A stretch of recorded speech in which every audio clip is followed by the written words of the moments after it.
Hola muchachos, ¿cómo están? Gracias por venir. Muchas gracias por venir, la verdad. Estos libros no tienen muchos, o sea, para uno como autor, el valor está en escribirlo, en reflexionar, pero es indudable que se genera valor cuando se conversa a partir de discutir un fenómeno. Y lo que queremos hacer es eso, es conversar con ustedes, contarles lo que estamos viendo de la forma más didáctica posible, para poder conversar abierta y transparentemente entre todos, que yo creo que si vamos conversando, la ciudad va a ser mejor.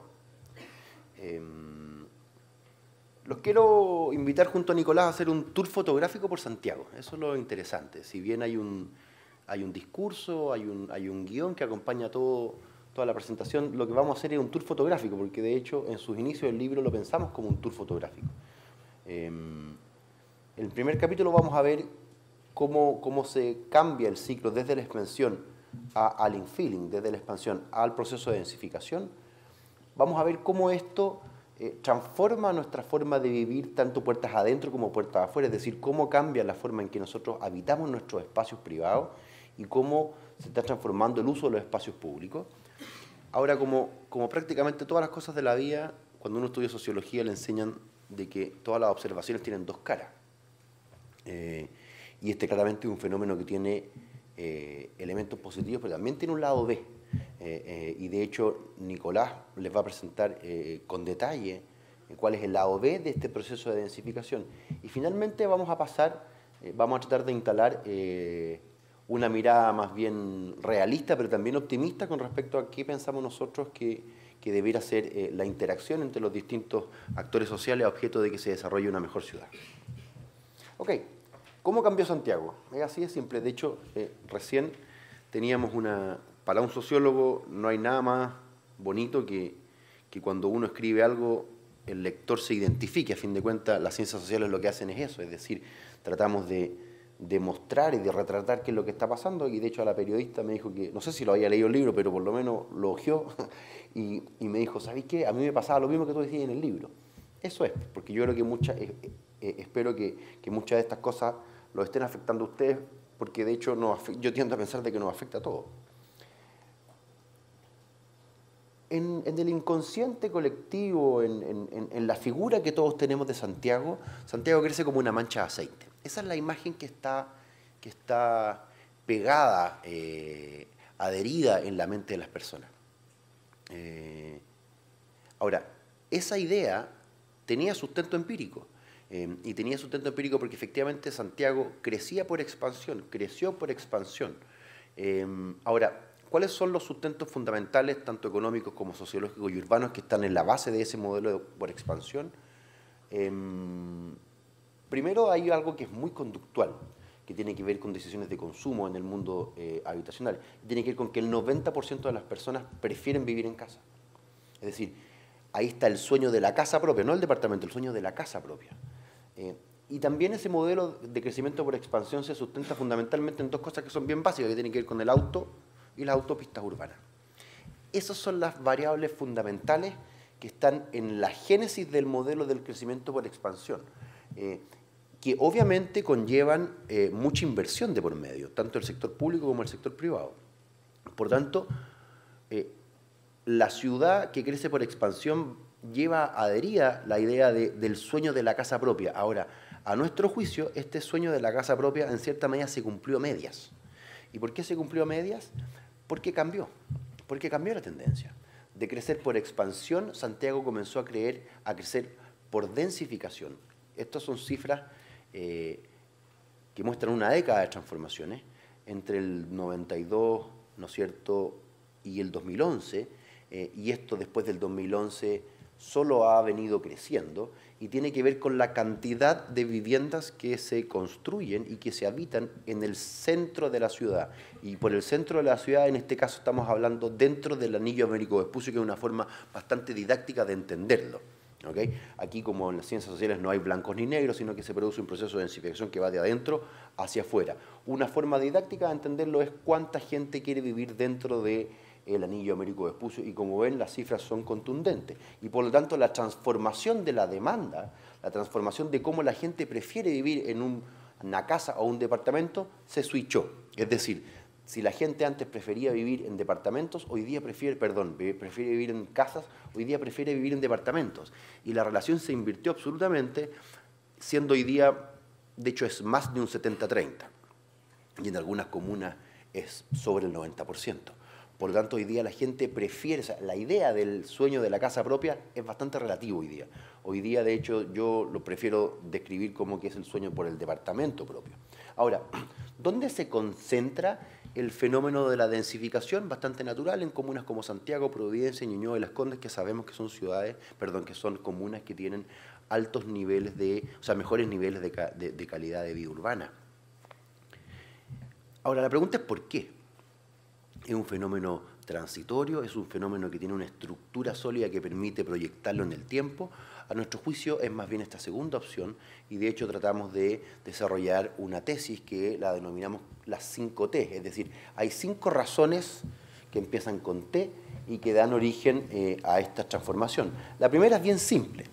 Aquí vemos una típica habitante del infilling, es decir, una mujer soltera, probablemente universitaria o en sus primeros años de profesión, ¿no es cierto?, y que vive sola con su gato. Aquí no está la familia típica, ¿no es cierto?, de papá, mamá, hijo, hija, que la gente del mundo del marketing define como la familia Zuco. No sé si se acuerdan de haber visto, ustedes son más chicos, la verdad que ahí se me cayó el carnet, pero la familia Zuco era la típica familia papá, mamá, hijo, hija, perro, ¿ya? E idealmente todos bien bonitos, cosa que no existe, pero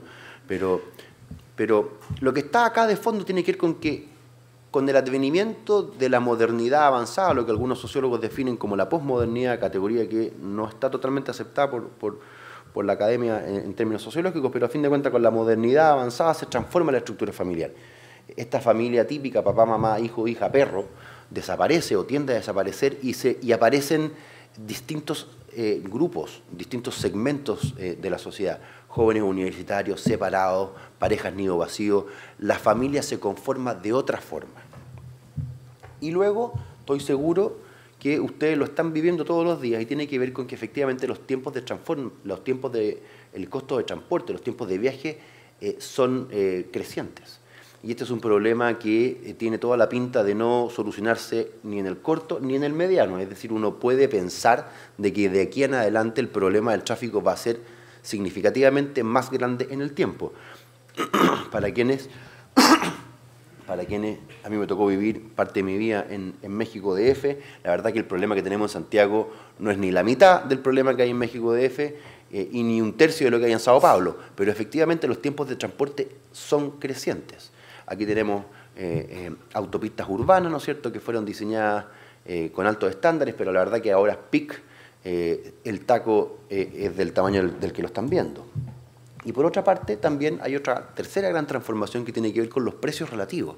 Es decir, antes por 1.000, 2.000 o 3.000 UF era imposible conseguir una vivienda en el centro de la ciudad o dentro del Anillo Américo Vespucio, y particularmente en la comuna de Santiago. Si bien se desreguló de forma un poquito exagerada el tema, pero efectivamente en Santiago no se podía vivir por un precio razonable, y hoy día sí. Por otra parte, está la escasez de tierra. Hoy día es difícil encontrar tierra, particularmente para el negocio inmobiliario y para desarrollar la ciudad como desde cero. Hoy día, cuando hablamos de desarrollar la ciudad, estamos hablando de transformar la ciudad.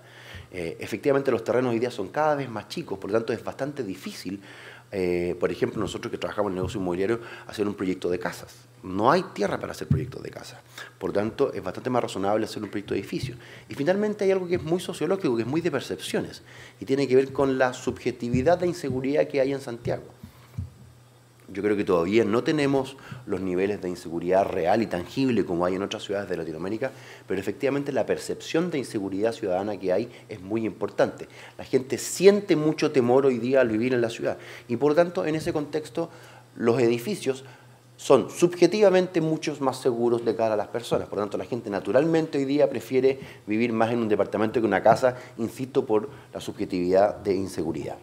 Ahora, si cambió la ciudad producto de estas 5 razones que son bastante estructurales, la pregunta es cómo eso nos afecta a nosotros, cómo afecta la forma en que vivimos puertas adentro, dentro de nuestras viviendas, y cómo cambió la forma en la cual nosotros vivimos en nuestras ciudades. Lo primero, que es bastante obvio, es que vivimos en altura.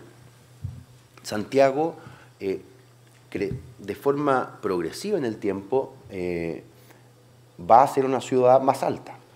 Y la gente, esta promiscuidad visual que está hablando usted, profesor, va a ser algo común.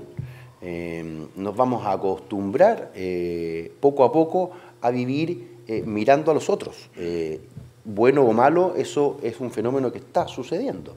También, ¿qué es lo que pasa? Se transforman los barrios, por lo tanto, aparece lo que hemos definido como el boom de la casa usada y de la remodelación. Dense una vuelta por distintos barrios de Santiago y se van a dar cuenta que hay muchas casas que se están remodelando. ¿Por qué? Porque están muy bien ubicadas y la verdad que la gente cada vez prefiere vivir cerca o del colegio de sus hijos o del trabajo o de plazas o de zonas con servicios cercanos, y por lo tanto las viviendas usadas hoy día son un bien mucho más preciado que antes. Por lo tanto, la gente está remodelando sus casas. Esta es una foto que es bien dramática, porque la verdad que no es una foto de noche, sino que es una foto de día. El día comienza más temprano y termina más tarde. ¿Y por qué? Por lo que yo le decía de los costos de transporte. La gente, si tiene que venir de Lampa a trabajar hasta la ciudad de Santiago, muy probablemente se va a demorar 1 horita y media en la mañana y 8 horita y media más en la tarde. Por lo tanto, casi importa poco la calidad de la vivienda, porque a fin de cuentas la gente llega muy tostada a la oficina y a la casa de vuelta. Obviamente siempre es relevante, pero lo que quiero es muy relevante la calidad de la vivienda, sin ninguna duda, pero lo que quiero precisar es que la gente sufre mucho con estos altos costos de transporte. Viajando 1 hora y media en la mañana, imagínense el estrés. Y a la vuelta, cuando ya uno ya... Y a todo esto en un Transantiago que digamos que no tiene los mejores niveles o indicadores de calidad de servicio que uno pudiera esperar. A nuestro juicio, la tabla de salvación del sistema de transporte de la ciudad de Santiago es el metro. Hoy día nos movemos puntos más, puntos menos en lo que hemos definido que este nuevo metro, porque hay mucha gente que tiene la utopía de este metro bastante ABC1 que se vivía en los 90, ¿no es cierto? Pero hoy día el metro es apretado, es seguro, casi siempre está a tiempo, pero es muy heterogéneo. O sea, la verdad que vivir en este sistema de transporte del metro como se vivía en los 90 es algo que hoy día es totalmente impensado. ¿Cómo está cambiando la ciudad también? El aumento de los costos de transporte y la escasez de tiempo naturalmente genera los strip centers, que son una manifestación más moderna dirigida por el mercado, ¿no es cierto?, en donde se satisface las necesidades de servicio a nivel más específico. Puertas adentro, ¿qué es lo que pasa a puertas adentro? Puertas adentro, la cocina deja de ser un lugar específicamente para cocinar, hoy día es un lugar de sociabilidad. No es raro cuando uno hace etnografía de hogares, por etnografía quiero decir investigación in situ, ¿no es cierto?, donde uno va a ver cómo efectivamente la gente habita sus casas. La típica imagen de pensar en la típica imagen tradicional, hoy día totalmente obsoleta, de ver a una mujer cocinando, no se encuentra. Uno ve padres y madres cocinando e hijos conviviendo, hijos estudiando. Es un lugar, claramente es un lugar de sociabilidad. ¿Qué es lo que pasa con la densificación de la ciudad? Los espacios se empiezan a reducir. Hoy día cada vez los espacios son más pequeños. Por lo tanto, sucede algo que nosotros hemos definido como la hibridación de los espacios privados. Tiene que ver con que esto que se supone que desde la perspectiva del diseño es un living, hoy día es cualquier cosa menos que un living. De hecho, si ustedes se fijan, lo que está ahí es un refrigerador, perdón, es una lavadora. Por lo tanto, ¿cómo vamos a diseñar los espacios de mañana si son cada vez más reducidos y son cada vez más híbridos? Ahí hay un lindo desafío desde la perspectiva del diseño. La reducción de los espacios implica obligatoriamente problemas para guardar y ordenar. Dense una vuelta por los home centers y ustedes fíjense en el espacio en la cantidad de productos que tienen, que traen desde China, por decirlo de alguna forma, diseñados para guardar y ordenar. En espacios privados que son cada vez más pequeños, la necesidad de guardar y ordenar es cada vez más importante. Cada vez es más relevante que una buena vivienda tenga muchos closets, por chica que sea, porque las personas necesitamos naturalmente ordenar para vivir de una forma más cómoda. Si se empequeñecen los espacios, y el otro día veía a una amiga mía, que yo había trabajado con ella hace 10 años, que vivía en un departamento, que se separó y que vivía en un departamento. Y en su Instagram decía, ella está saliendo una foto leyendo un libro en una plaza, y decía, el departamento naturalmente llega un minuto en que te expulsa. Es verdad, los departamentos como son más pequeños llega un minuto en donde no tienen ese confort que tienen las casas. Por lo tanto, el departamento en algún minuto te manda a la ciudad, te empuja a la ciudad. Eso que es tan humano implica que los espacios públicos se van a convertir, y ya se están convirtiendo de forma creciente, en tu patio grande. Hoy día ya no estás en tu espacio privado, jardín, sino que vas al espacio público. Y estos espacios públicos y estos parques no solamente son verdes, por lo tanto es bastante relevante, ¿no es cierto?, que el sector público haga más y mejores diseños de espacios públicos, no necesariamente verdes. En cierta medida lo que está pasando aquí a nivel sociológico es que se está cambiando la libertad indoor, esta orientación natural que tenemos las personas de vivir dentro de nuestras casas por una libertad outdoor. Por lo tanto, la ciudad hoy día es cada vez más importante. Vivimos menos en nuestro espacio privado y vivimos más en nuestro espacio público. Ahora, cuando dense una vuelta, de hecho debe ser bien entretenido venir a hacer clases acá, porque la verdad que aquí la ciudad ofrece un montón de entretenciones. Yo estudiaba en San Joaquín, ¿no es cierto?, tanto cuando estudié ingeniería comercial como cuando estudié sociología, la verdad que era una lata. O sea, en la periferia de la ciudad y no había nada entretenido. Venir a estudiar acá, está difícil venir a clase, o sea, porque naturalmente la ciudad te ofrece o distractores o muchas fuentes de entretención. Por tanto, y eso es interesante, eso es valioso que ocurra. Ahora, hasta aquí yo les mostré en el fondo los fundamentos económicos, sociológicos y urbanos de lo que está sucediendo, que tiene temas positivos, pero que también tiene un lado B, ¿ya? Y Nicolás les va a contar el lado B de todo esto. Buenas tardes, muchas gracias de nuevo por la invitación. Y ahora a mí me toca un poco contarles la contracara de este fenómeno que describió también Juan Pablo. ¿Cuáles son las externalidades negativas, por así llamarlo? Ahora incluso hay gente que rechaza la palabra externalidades, dice, son internalidades, o sea, es parte del problema, no es como que sea un tema ajeno al problema, pero básicamente el tema de la densificación que ha vivido la ciudad de Santiago ha tenido una contracara y ha tenido aspectos que no han sido muy positivos, y eso es lo que vamos a revisar en este capítulo. Lo primero es poner un poco en contexto por qué se genera esta hiperdensidad que vemos acá en la foto. Santiago, o Santiago Centro, vivió un proceso gradual de despoblamiento, yo diría fundamentalmente en la segunda mitad del siglo XX. La gente se estaba yendo de Santiago y la ciudad bajaba su población. Entonces, en los 90 se generó un incentivo a que la gente repoblara el centro de Santiago.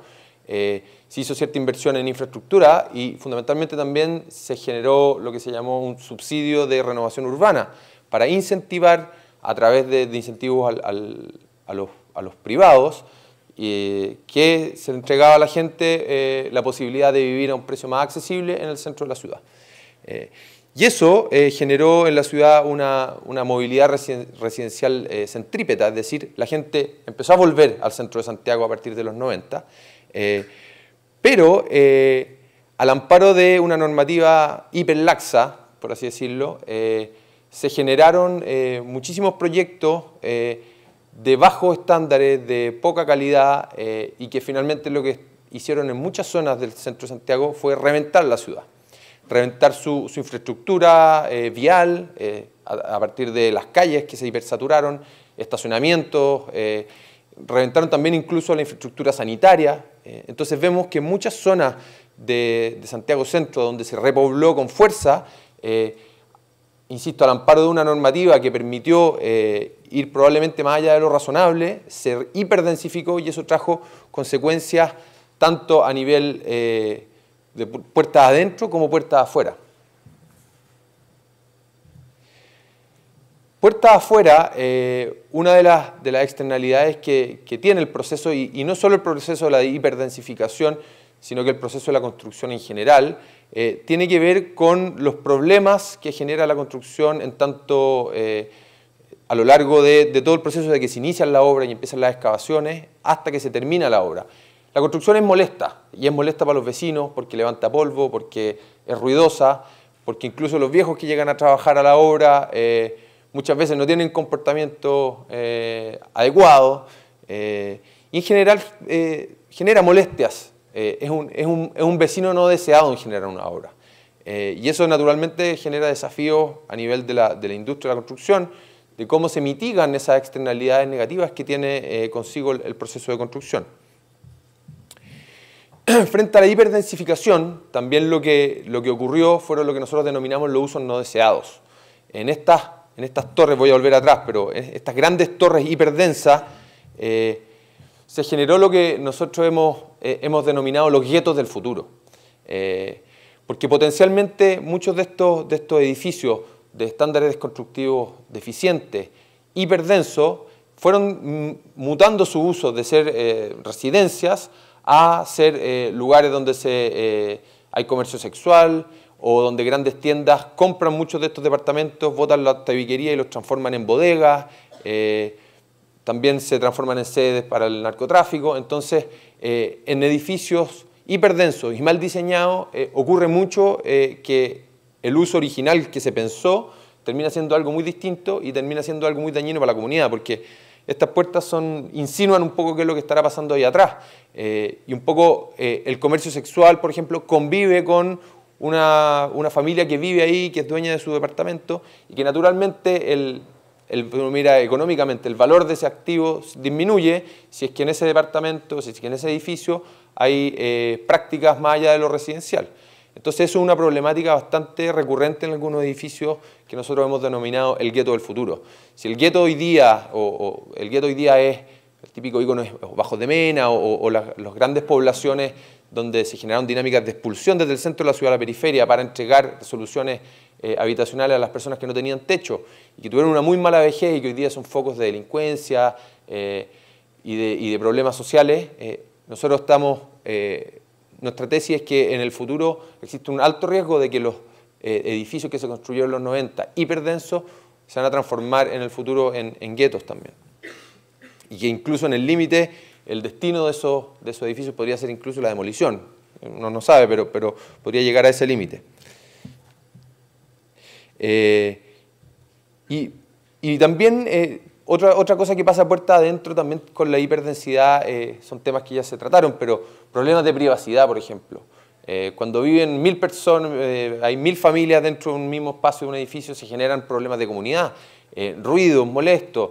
Incluso el otro día, no sé si alguien habrá visto en las noticias, pero un edificio que creo que quedaba en Estación Central, que era hiperdenso, y que la gente, los residentes, cuando llegaban en la tarde después de la pega, tenían que hacer fila para tomar el ascensor. Entonces tú llegáis cansado de la pega y tenéis que estar 15 minutos haciendo una fila para poder tomar el ascensor para llegar a tu departamento en el piso 20.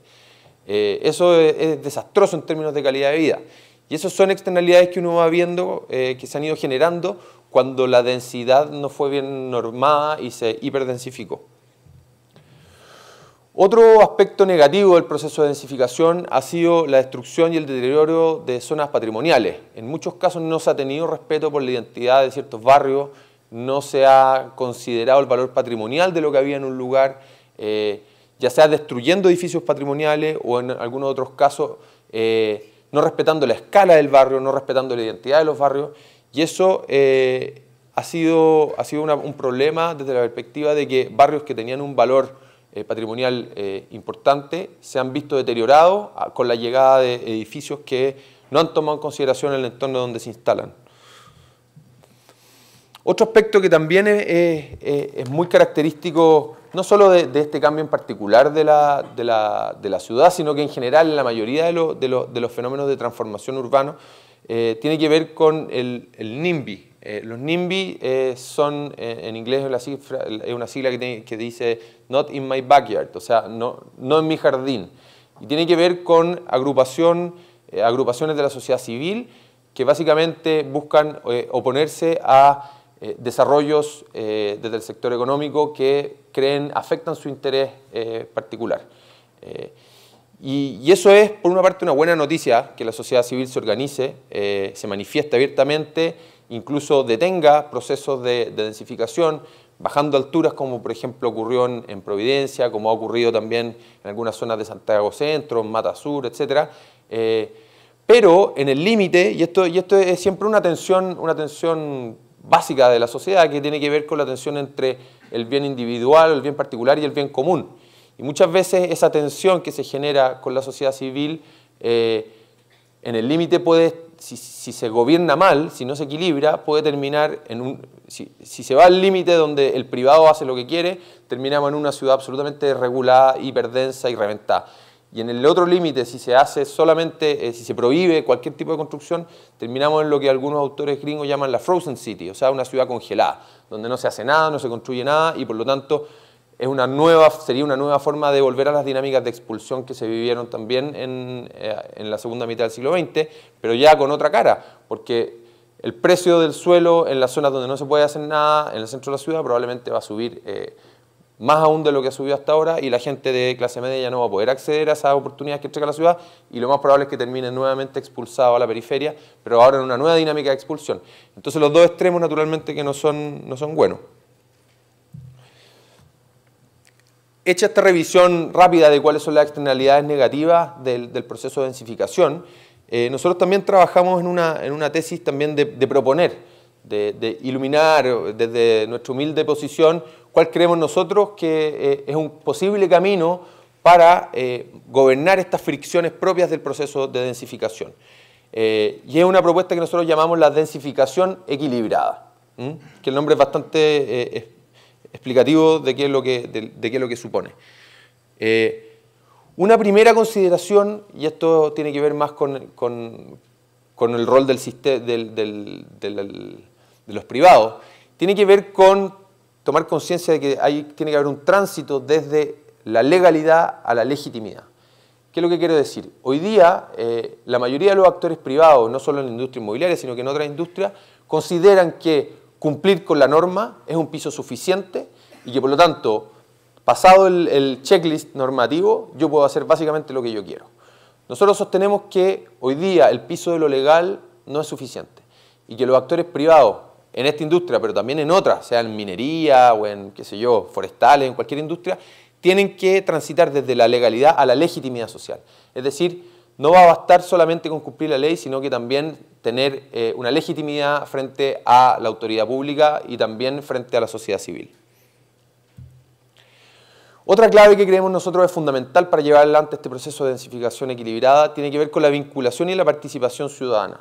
Y aquí lo que nosotros sostenemos es que para lograr que prospere este proceso de densificación tienen que estar en coordinación lo que nosotros denominamos las 3 P, o sea, los públicos, los privados y las personas. O dicho de otra forma, el Estado y los gobiernos locales, la empresa privada y la sociedad civil. Y desde esa perspectiva, generar vinculación y participación ciudadana es una forma fundamental para generar precisamente legitimidad de los procesos de densificación. Por otra parte, y esto de nuevo desde la perspectiva de los actores privados, hay que entender que ya no tenemos solamente un puro cliente que es el cliente que va a comprar un departamento, una casa, sino que también hay un segundo cliente que es el ciudadano y que son las comunidades. Si es que un proyecto no toma en consideración a los vecinos, probablemente las va a ver negras en el futuro y eso es una buena cosa, porque de alguna forma hay que pasar de la mirada, yo diría, del siglo pasado, del siglo XX, de que el propietario del terreno puede hacer en el terreno lo que quiera, a tener una consideración de que el propietario del terreno también es un actor del barrio y tiene que tomar en consideración su entorno a la hora de desarrollar su proyecto. Otro desafío, y acá esto es re importante también acá en una escuela de arquitectura, que son desafíos de diseño y de arquitectura. Generar innovaciones que ayuden a que el proceso de densificación no sea solamente de beneficio puerta adentro o de los propietarios de ese edificio, sino que también entregar un aporte a lo que ocurre afuera de la ciudad.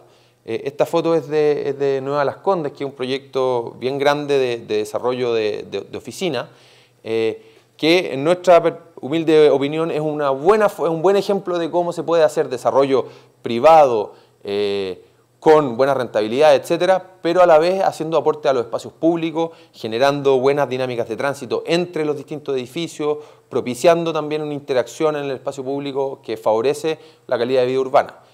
Ejemplos opuestos del mismo ámbito, digamos, de oficina, podría ser Sanhattan, y todo lo que se hizo ahí, al menos a mi modo de ver, es casi un crimen urbano, donde se desarrollaron proyectos, cada uno aislado en su propio silo, donde se segrega el tránsito, donde el valor para el transeúnte, la verdad es que es bastante nulo, y son dos ejemplos de cómo, a partir del diseño y de la arquitectura, se pueden generar buenos desarrollos o malos desarrollos. Y eso es un desafío importante para ustedes en el futuro. Y también hoy día se está discutiendo en el Congreso la ley de aportes urbanos, que nos parece a nosotros es una buena iniciativa, donde los privados que desarrollen proyectos van a tener forzadamente que generar aportes en su entorno. Ahora, la discusión fina de la ley probablemente ahí va a estar el desafío, porque una ley mal redactada puede terminar en una cosa que no sea finalmente el aporte que pretende ser, pero conceptualmente al menos a nosotros nos parece que es fundamental que los privados generen un aporte en el entorno y que no sea solo hacer un EISTU, que es un estudio de impacto sobre el transporte urbano, sino que también hacer aportes en términos de las áreas verdes, del ancho de las veredas, de basureros, lugares de sombreamiento, etc. Y eso es importante porque las obras tienen un impacto en su entorno. Entonces, hacerse cargo de esos impactos creemos nosotros que es algo muy importante. Y finalmente una reflexión desde esa perspectiva. Bueno, a nivel de la empresa privada es importante también ajustar las alturas y las densidades, no reventar constructibilidad y reventar densidad, sino también considerar la escala de los barrios para que los proyectos sean armónicos con su entorno. Y dada también la escasez de terreno, buscar nuevos territorios para revitalizar zonas que tienen intrínsecamente buenos atributos de localización, pero que hoy día están en condiciones más venidas a menos, por así decirlo, y a generar una revalorización de nuevos territorios que pueden generar a partir de desarrollos mixtos, con vivienda social y con vivienda para las clases medias, con desarrollos comerciales, lograr revitalizar terrenos de la ciudad, lugares que hoy día no tienen todo el potencial que podrían tener y que creemos nosotros que ahí hay un camino también a explorar. Y es re importante, y esta es como sería la reflexión final, entender que hoy día la sociedad chilena uno de los principales problemas, o diría el principal problema que tiene es la desigualdad. Y la desigualdad nosotros creemos que está muy afectada por la segregación territorial. En la medida en que siga existiendo los niveles de segregación territorial que existen hoy día en la región metropolitana y en otras regiones también, en la gran mayoría de las regiones existe también esta segregación territorial. Nosotros sostenemos que la segregación territorial es probablemente uno de los principales mecanismos de reproducción de la desigualdad social. En la medida en que los ricos viven con los ricos, los pobres van a tener colegios para pobres y van a tener educación de menor calidad y van a tener acceso a oportunidades laborales peores y se empiezan a reproducir estas dinámicas de inequidad en la medida en que la sociedad, el desarrollo urbano no propicia la integración social. Entonces nosotros creemos efectivamente que hay un desafío ahí en términos de cómo se desarrolla la ciudad al futuro, de generar mayor integración y lograr disminuir los niveles de desigualdad que tenemos actualmente. Eso sería, y muchas gracias. Ahora vamos a pasar al panel de discusión, pero antes les quería comentar que, no sé si se habrán dado cuenta, que afuera hay también una exposición fotográfica. El libro es lo que nosotros denominamos una antropología visual a lo largo de Santiago.